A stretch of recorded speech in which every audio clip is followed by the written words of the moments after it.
Welcome to learning wing. कैसे हैं आप सब लोग। लास्ट वीडियो में हमने सेल के शेप, साइज और नंबर के बारे में बहुत सारी बातें करी। अब हम बात करते हैं कि सेल का स्ट्रक्चर क्या होता है। हमने देखा था कि अलग अलग ऑर्गन्स, अलग अलग ऑर्गेनिजम्स में सेल का शेप और साइज वेरी कर सकता है। इवन उसके अंदर के जो ऑर्गेनेल्स होते हैं वो भी किसी में कम किसी में ज्यादा हो सकते हैं। लेकिन कुछ चीजें ऐसी होती हैं जो सारे सेल्स को अलाइक बनाती हैं, जो हर सेल के अंदर मौजूद होना जरूरी है, तभी हम कह सकते हैं कि ये एक सेल है।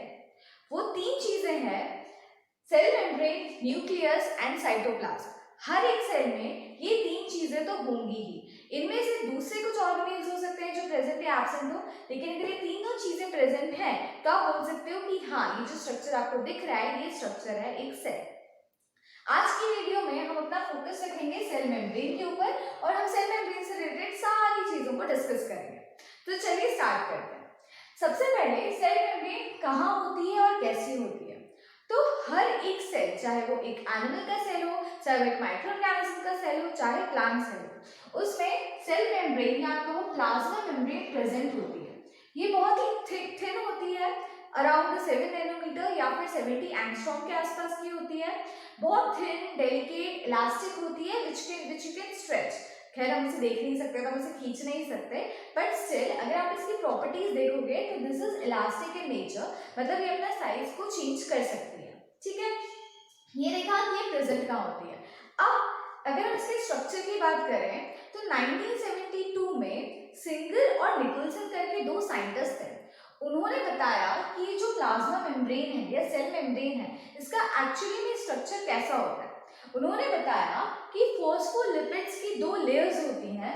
सपोज इस तरीके से ऐसे एक फॉस्फोलिपिड की लेयर ये है और एक फॉस्फोलिपिड की लेयर ये है। इनके बीच में बहुत सारे प्रोटीन्स प्रेजेंट होते हैं, या कुछ कोलेस्ट्रॉल के मॉलिक्यूल्स प्रेजेंट हो सकते हैं, या फिर कुछ और डिफरेंट लिपिड्स के मॉलिक्यूल्स इसके अंदर प्रेजेंट हो सकते हैं। तो बेसिकली उनका कहना ये था कि बाइलेयर मतलब two layers of phospholipid are present in a cell membrane which is embedded by some protein molecules in it। कुछ प्रोटीन के मॉलिक्यूल्स इसके अंदर एम्बेडेड रहते हैं। इस मॉडल को कहा गया था फ्लूइड मोज़ेक मॉडल, जो कि आप अभी स्क्रीन पे देख सकते हैं। ये सिंगर और निकोलसन का प्रेजेंटेड एक मॉडल था जो वाइडली एक्सेप्टेड है। बहुत सारे लोग मानते हैं कि हाँ, सेल मेम्ब्रेन की प्रॉपर्टीज को ये स्ट्रक्चर काफी अच्छे से बताता है, इसलिए हम इस स्ट्रक्चर को फॉलो कर सकते हैं और इसकी स्टडी करते हैं। चलिए आइए डिटेल में जानते हैं कि क्या होता है। तो फॉस्फोलिपिड की बाइलेयर के बीच में जो हमारे प्रोटीन मॉलिक्यूल्स होते हैं वो या तो मेम्ब्रेन के बाहर इस तरीके से या मेम्ब्रेन के अंदर इस तरीके से एम्बेडेड रह सकता है। ठीक है, जैसे अगर ये सेल मेम्ब्रेन है तो सेल मेम्ब्रेन मान लीजिए इस तरीके की है, फॉस्फोलिपिड की बाइलेयर है, इसके बीच में भी कुछ प्रोटीन मॉलिक्यूल्स हो सकते हैं, कुछ प्रोटीन मॉलिक्यूल अंदर हो सकते हैं और कुछ बाहर हो सकते हैं।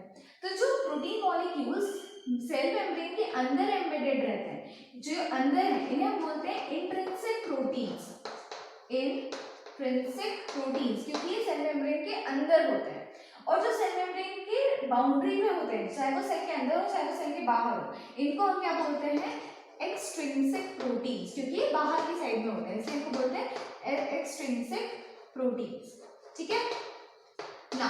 अब ये जो प्रोटीन्स हैं, इन प्रोटीन्स का बेसिकली फंक्शन क्या है, क्यों ये प्रोटीन्स यहाँ पे प्रेजेंट है। तो proteins can act as enzymes. आपने पढ़ा होगा कि कोई भी बायोमोलिकुलर रिएक्शंस होती हैं या फिर ऐसी बायोलॉजिकल रिएक्शंस जो एनिमल्स के अंदर होती हैं, उनके लिए कैटलिस्ट का काम करता है एंजाइम, जो किसी भी रेट ऑफ रिएक्शन को या तो इंक्रीज करता है या फिर डिक्रीज करता है। तो वैसे ये जो प्रोटीन्स होते हैं ये सेल के अंदर होने वाले मेटाबॉलिक प्रोसेसेस को कम या ज्यादा करने में हेल्प करते हैं, इसलिए they sometimes act as enzymes. इसके अलावा ये परमीज की तरह काम करते हैं। परमीज मतलब सेल में से अगर कोई चीज बाहर जा रही है, कोई चीज अंदर आ रही है, तो उसको रेगुलेट करने का काम भी ये लोग कर सकते हैं। अदर देन दैट, प्रोटीन्स जो होते हैं उन्हें हम रिसेप्टर प्रोटीन्स भी कह सकते हैं। क्यों? क्योंकि ये क्या करते हैं, कई बार अगर कुछ लार्ज मॉलिक्यूल्स आ रहे हैं बाहर से जिन्हें अंदर जाना है सेल के, तो ये रिसेप्टर की तरह काम करते हैं, उनको अपने ऊपर बाइंड करते हैं और उनको अंदर ले जाते हैं। जैसे कि अगर आप अपने घर पे हो और कोई गेस्ट आया है तो आपके पेरेंट्स कहते हैं ना, जाओ बाहर जाके गेस्ट को रिसीव करके लाओ। तो प्रोटीन्स आप ही की तरह काम कर रहे हैं, वो बाहर हैं, वो अपने जितने जो गेस्ट आए हैं उनको होल्ड कर रहे हैं और उनको सेल के अंदर भी लेके आ रहे हैं। ठीक है, आई होप इतना चीज समझ आए हो। इसके अलावा प्रोटीन्स एक और तरीके से काम करते हैं which is called as pumping. वो पंप करने का काम करते हैं। जो एक्टिव ट्रांसपोर्ट होता है, मैं भी आपको आगे बताऊंगी कि अगर कॉन्सेंट्रेशन ग्रेडियंट के अगेंस्ट में आपको ट्रांसपोर्ट करना है तब भी प्रोटीन जो होते हैं वो पंप का काम करते हैं। ये अभी हम आगे डिटेल में पढ़ेंगे तो आपको और समझ में आएगा। तो आई होप आप लोगों को फ्लूइड मोज़ेक मॉडल प्लस जो सेल मेम्ब्रेन का रोल है या सेल मेम्ब्रेन में जो प्रोटीन्स हैं उनका क्या रोल है वो आपको समझ में आ गया होगा। अब हम आ जाते हैं अपने सेल मेम्ब्रेन के फंक्शन के ऊपर। सेल मेम्ब्रेन जो होती है वो एक सेमी परमिएबल मेम्ब्रेन है। क्या कहते हैं इसको? Semi permeable. अब इस चीज का मतलब क्या होता है, इसको एक एग्जांपल से समझो कि अगर आप मॉल जाते हो, है ना, मॉल का गेट होता है, अब मॉल के गेट के अंदर कोई भी जा सकता है और कोई भी व्यक्ति बाहर आ सकता है। हाँ, माना कि वहाँ पे थोड़ी सी चेकिंग होती है, लेकिन मॉल का कोई भी गार्ड आपको अंदर जाने से रोक नहीं सकता। तो आपसे ये नहीं कह सकता क्योंकि आप गरीब हो इसलिए आप अंदर नहीं जा सकते या आप बहुत अमीर हो इसलिए आप बाहर नहीं आ सकते। ठीक है, उसका जो गेट होता है वो एकदम परमिएबल होता है। इट मींस वो आपको पूरी परमिशन दे रहा है कि कोई भी व्यक्ति अंदर आ सकता है, कोई भी व्यक्ति बाहर जा सकता है। तो आप कह सकते हो कि एक मॉल का गेट इज कम्प्लीटली परमिएबल, आपको परमिशन है अंदर बाहर आने जाने की। लेकिन क्या आपके घर का गेट भी पूरी तरीके से परमिएबल होता है? आप किसी को भी अपने घर के अंदर और किसी को भी घर के बाहर आने जाने देते हो? नहीं, हमारे घर का गेट क्या होगा? Semi permeable.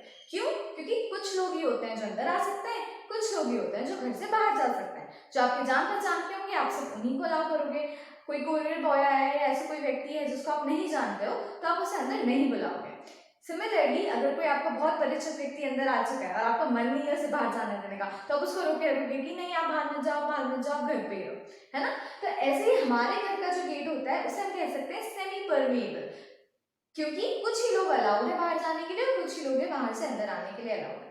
इसी तरीके से हमारी जो सेल मेम्ब्रेन है वो भी हर एक पार्टिकल को अंदर आने या हर एक पार्टिकल को बाहर जाने देना अलाउ नहीं करती। कुछ सर्टेन मॉलिक्यूल्स या पार्टिकल्स होते हैं जो अंदर आ सकते हैं या बाहर जा सकते हैं।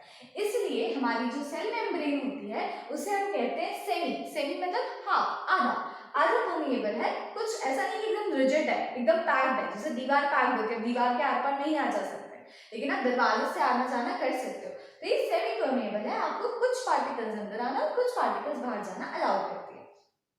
अब इसका फंक्शन बेसिकली यही है कि ये सेमी परमिएबिलिटी बताता है, मतलब ये मॉलिक्यूल्स को आपको सेल के अंदर आना और सेल के बाहर जाना अलाउ करेगा।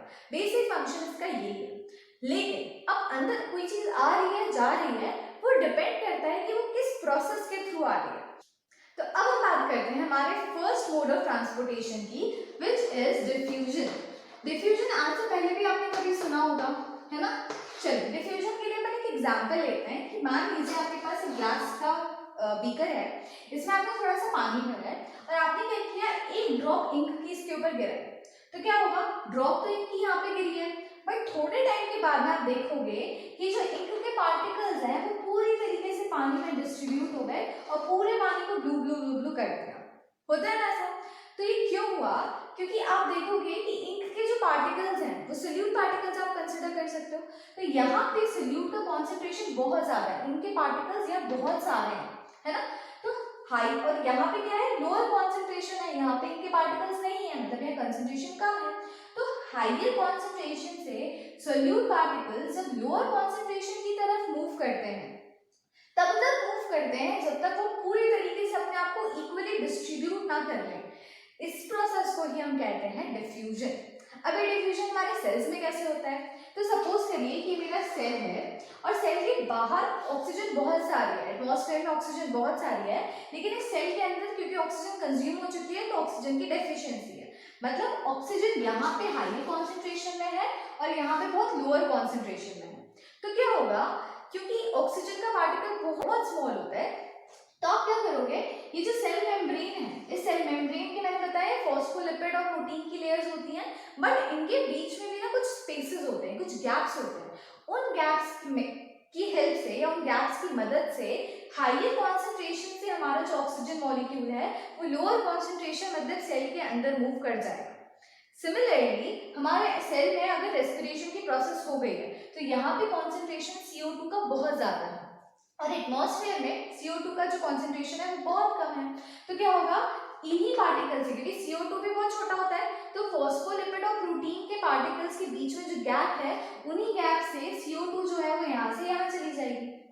मतलब कि ऑक्सीजन जो है वो हाई कॉन्सेंट्रेशन से लोअर कॉन्सेंट्रेशन में जा रही है और CO2 भी हाई कॉन्सेंट्रेशन से लोअर कॉन्सेंट्रेशन में आ रही है थ्रू डिफ्यूजन। कोई एक्स्ट्रा एनर्जी नहीं देनी पड़ रही, कुछ करना नहीं पड़ रहा, सिंपल गैप्स से वो पास हो रही है on the basis of their concentration gradient. और तब तक होगी जब तक यहाँ का कॉन्सेंट्रेशन और यहाँ का कॉन्सेंट्रेशन इक्वल नहीं हो जाता। जब ऑक्सीजन का कॉन्सेंट्रेशन यहाँ और यहाँ इक्वल हो जाएगा, ये प्रोसेस स्टॉप हो जाएगी। ठीक है, this process is known as diffusion. और डिफ्यूजन से तभी हो सकता है जब हमारे पार्टिकल्स का साइज बहुत छोटा हो, ताकि वो उन गैप्स में से अंदर बाहर हो सके। अगर उनका साइज बड़ा है तो वो डिफ्यूज नहीं कर पाएंगे। ठीक है, चलो अब हम नेक्स्ट पे आ जाते हैं। नेक्स्ट हमारा मोड ऑफ ट्रांसपोर्टेशन है ऑस्मोसिस। ऑस्मोसिस अगर आपने कभी सुना होगा, है ना, तो ये बहुत वैसे तो इजी टेक्निक है, लेकिन इसको पढ़ने में कभी कभी ना बहुत डिफिकल्टी लगती है। ठीक है, होना वही है जो डिफ्यूजन में हो रहा था ना, वही ऑस्मोसिस में होता है, लेकिन अलग तरीके से। कैसे? चलिए एक एग्जांपल लेते हैं। मान लीजिए एक बीकर है बड़ा सा, ठीक है, और इसके बीच में मैंने एक सेमी परमिएबल मेम्ब्रेन लगा दिया। डिफ्यूजन में कोई मेम्ब्रेन थी क्या? नहीं, यहाँ पे एक मेम्ब्रेन होती है। तो आपका first difference between diffusion and osmosis यही होता है कि डिफ्यूजन में आपको सेमी परमिएबल मेम्ब्रेन की जरूरत नहीं पड़ती, जबकि ऑस्मोसिस में आप एक सेमी परमिएबल मेम्ब्रेन लगाते हो या यूज करते हो। ठीक है, अब एक काम करो कि जैसे आपने किया, यहाँ पे एक सॉल्वेंट लिया और यहाँ पे भी आपने एक सॉल्वेंट लिया। ठीक है, यहाँ पे ना सॉल्वेंट जो है उसमें सोल्यूट जो है वो बहुत ही कम है, कम सोल्यूट पार्टिकल्स है, और यहाँ पे जो सोल्यूट पार्टिकल्स है वो काफी सारे हैं। ठीक है, बहुत सारे सोल्यूट पार्टिकल्स हैं। तो आप क्या देख रहे हो? आप क्या देख रहे हो? कॉन्सेंट्रेशन दो चीजों का हो सकता है, एक सोल्यूट का होगा और एक सॉल्वेंट का होगा। तो यहाँ पे सोल्यूट का कॉन्सेंट्रेशन बहुत कम है, यहाँ पे सोल्यूट का कॉन्सेंट्रेशन हाई है, यहाँ पे सॉल्वेंट का कॉन्सेंट्रेशन हाई है और यहाँ पे सॉल्वेंट का कॉन्सेंट्रेशन कम है। ठीक है, क्या देखा अपन ने? सोल्यूट यहाँ कम है, यहाँ ज्यादा है, सॉल्वेंट यहाँ पे ज्यादा है, यहाँ पे कम है। अब सेमी परमिएबल मेम्ब्रेन जो है ना, इसका नाम क्या है? Semi permeable. तो it won't allow any solid particles to pass through it. किसी भी सॉलिड पार्टिकल को अपने में से पास होने नहीं देगी।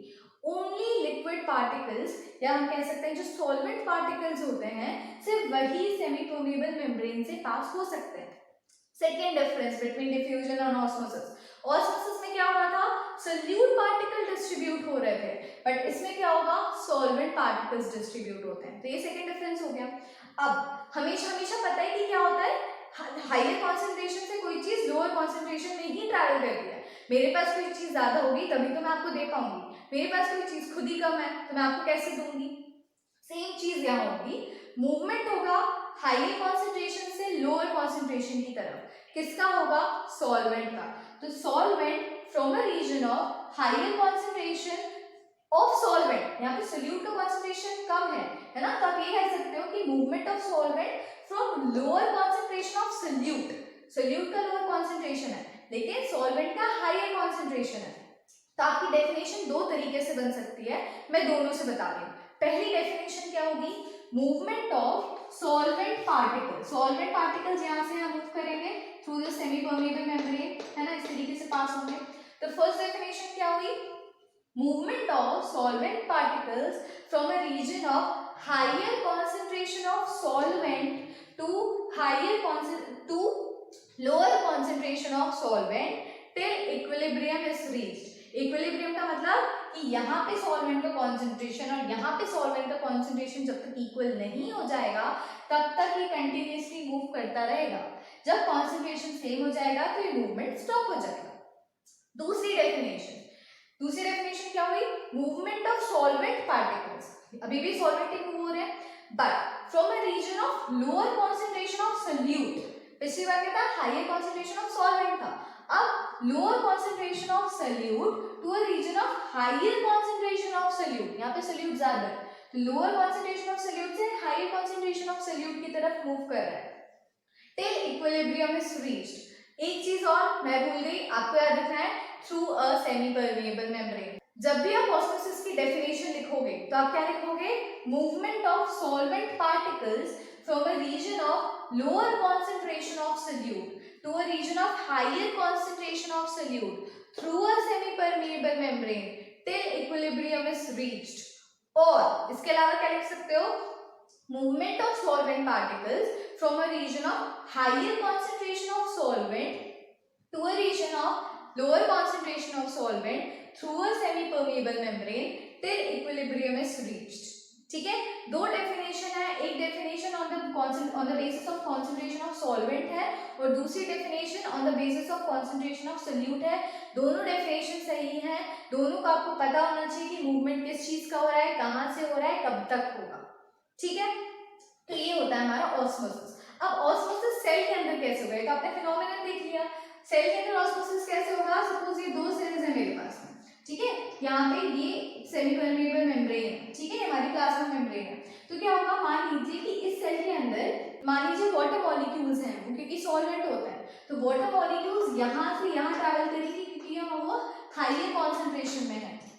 तो हाइयर कॉन्सेंट्रेशन ऑफ सॉल्वेंट से लोअर कॉन्सेंट्रेशन ऑफ सॉल्वेंट में जा रहा है, थ्रू सेमी परमेबल मेम्ब्रेन जा रहा है, तो आप बोलोगे कि ये ऑस्मोसिस है।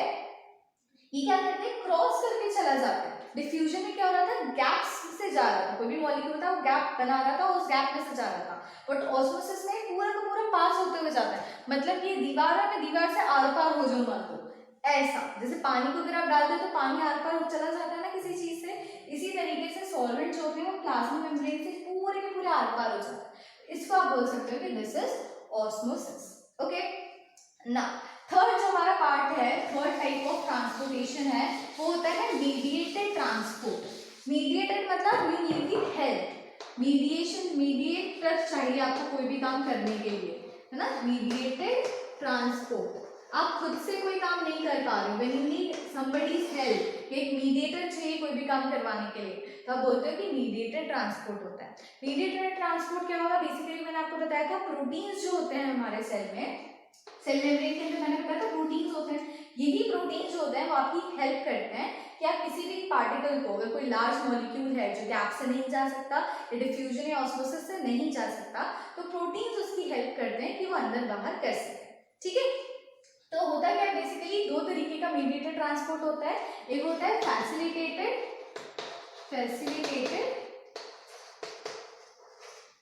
और ए है ना, फैसिलिटेटेड ट्रांसपोर्ट या डिफ्यूजन कह सकते हो, और एक होता है एक्टिव ट्रांसपोर्ट। ठीक है, दोनों में डिफरेंस क्या होता है, फैसिलिटेटेड ट्रांसपोर्ट जो होता है वो आपके कॉन्सेंट्रेशन ग्रेडियंट पे ही होता है, प्रोटीन ले जा रहा है, बड़े मॉलिक्यूल्स को ले जा रहा है, जहां पे कॉन्सेंट्रेशन ज्यादा है वहां से कम की तरफ ले जा रहा है। जैसे ग्लूकोज है, ग्लूकोज एक बड़ा मॉलिक्यूल है, मान लीजिए वो यहाँ है, यहाँ से अंदर जा रहा है, यहाँ कॉन्सेंट्रेशन ज्यादा है, यहाँ कॉन्सेंट्रेशन कम है, तो हाई कॉन्सेंट्रेशन से लोअर कॉन्सेंट्रेशन की तरफ जा रहा है, लेकिन उसको कौन हेल्प कर रहा है, ये जो प्रोटीन्स है वो हेल्प कर रहे हैं, तो यहाँ से यहाँ चला गया, तो क्या हुआ, फैसिलिटेटेड ट्रांसपोर्ट या फैसिलिटेटेड डिफ्यूजन, नॉर्मल।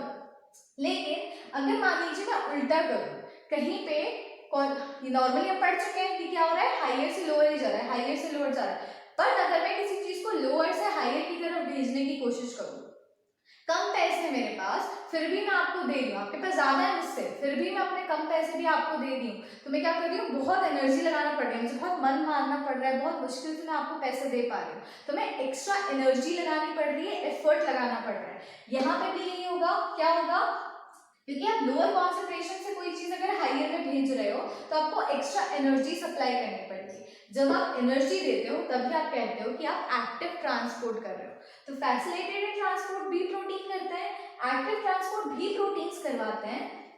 ये on the basis of concentration gradient होता है, ये अगेंस्ट कॉन्सेंट्रेशन ग्रेडियंट होता है, ये हाइयर टू लोअर जाता है, ये लोअर टू हाइयर जाता है, मतलब ये अंदर बाहर कहीं भी हो सकता है, बट डिपेंड करता है कि कहाँ कम है कहाँ ज्यादा है। कोई चीज मान लीजिए यहाँ पे कम है और यहाँ भेज रहे हो तो एक्टिव ट्रांसपोर्ट, यहाँ कम है यहाँ ज्यादा है, यहाँ से यहाँ भेज रहे हो तो एक्टिव ट्रांसपोर्ट, यहाँ पे ज्यादा है यहाँ कम है, यहाँ से यहाँ भेज रहे हो तो फैसिलिटेटेड ट्रांसपोर्ट। कर कौन, हेल्प कौन कर रहा है, आपकी प्रोटीन्स कर रहे हैं।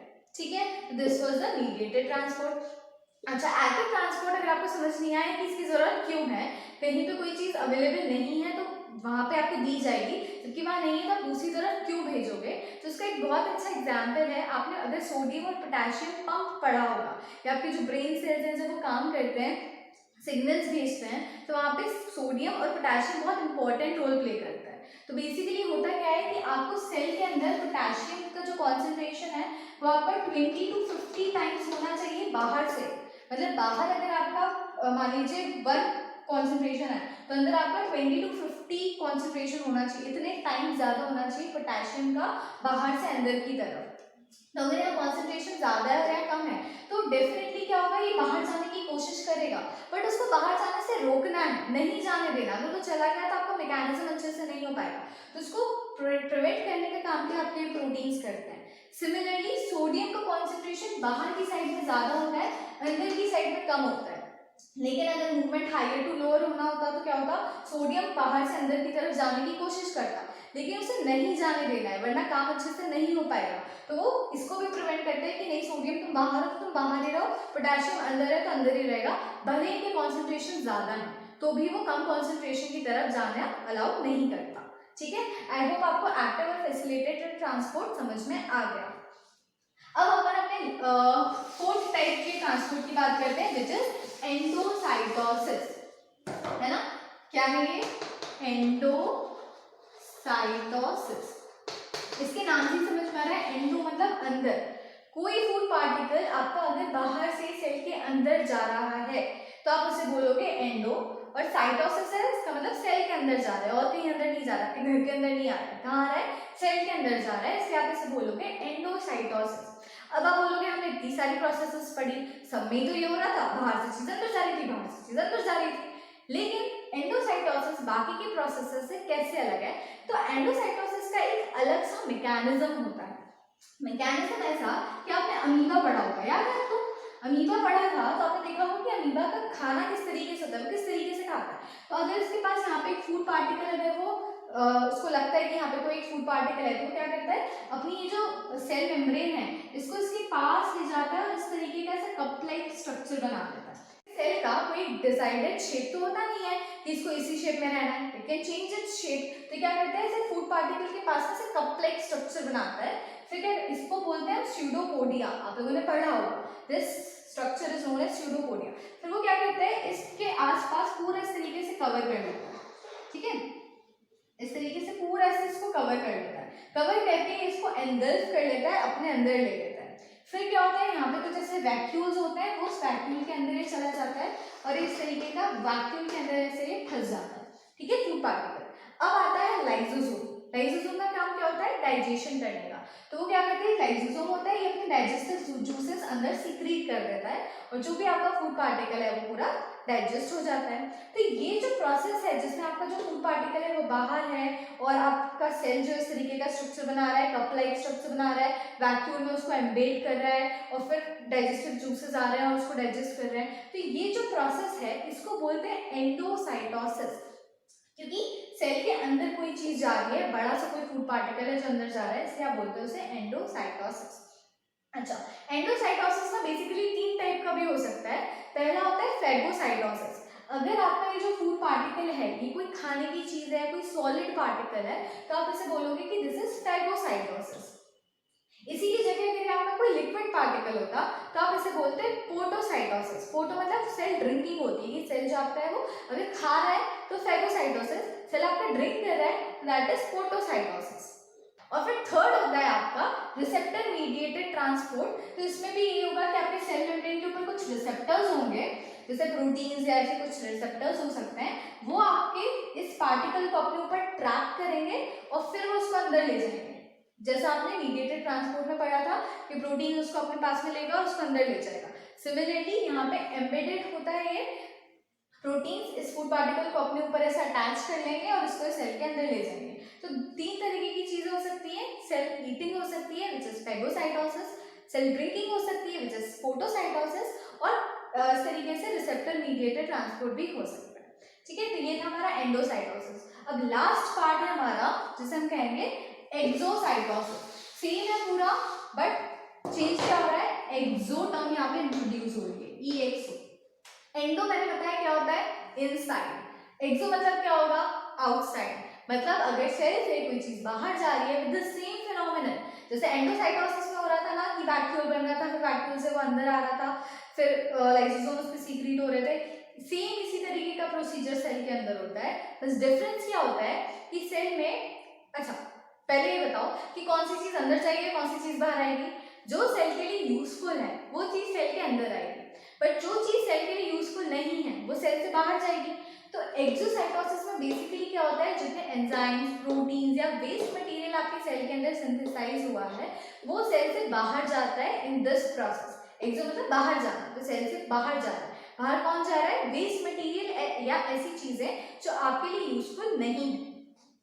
तो क्या होता है इसमें भी कि अगर आपके मान लीजिए सेल है, ये वेस्ट पार्टिकल है, तो वेस्ट पार्टिकल क्या करेगा, सबसे पहले एक वैक्यूल होगा, वो वैक्यूल इस तरीके से उस वेस्ट पार्टिकल को सराउंड करेगा, उसको पैकिंग करेगा। पैकिंग करने के बाद ये जो आपका सेल है ये इसी तरीके का सूडोपोडिया लाइक ऐसे स्ट्रक्चर बनाएगा, ये वैक्यूल इसके पास में आएगा और ये इसको ऐसे पुश करेगा बाहर की तरफ, तो आपका जो सेल है ये ऐसा रह जाएगा, वैक्यूल अंदर रह जाएगा और ये जो आपका फूड पार्टिकल है इस तरीके से सा बाहर आ जाएगा। फूड पार्टिकल या आपका जो भी वेस्ट पार्टिकल है वो आपके सेल से बाहर आ जाएगा। तो दिस इज एक्सोसाइटोसिस की सेल के अंदर कोई चीज प्रेजेंट है तो सेल के बाहर जा रही है। प्रोसीजर सेम होता है, अंदर आने का और बाहर जाने का प्रोसीजर सेम होगा, बस मैकेनिज्म जो उसका टर्म है, टर्मिनोलॉजी वो डिफरेंट रहती है। तो आई होप आप लोगों को प्लाज्मा मेम्ब्रेन के रोल समझ आए हो, किस तरीके से कोई चीज प्लाज्मा मेम्ब्रेन के अंदर आ सकती है या बाहर जा सकती है, ये चीज आपको समझ आई हो। अब अपन नेक्स्ट पार्ट में अपना नेक्स्ट न्यूक्लियस और साइटोप्लाज्म जो है इसे डिस्कस करेंगे। तब तक के लिए अपना ध्यान रखिए, खुश रहिए, बाय बाय।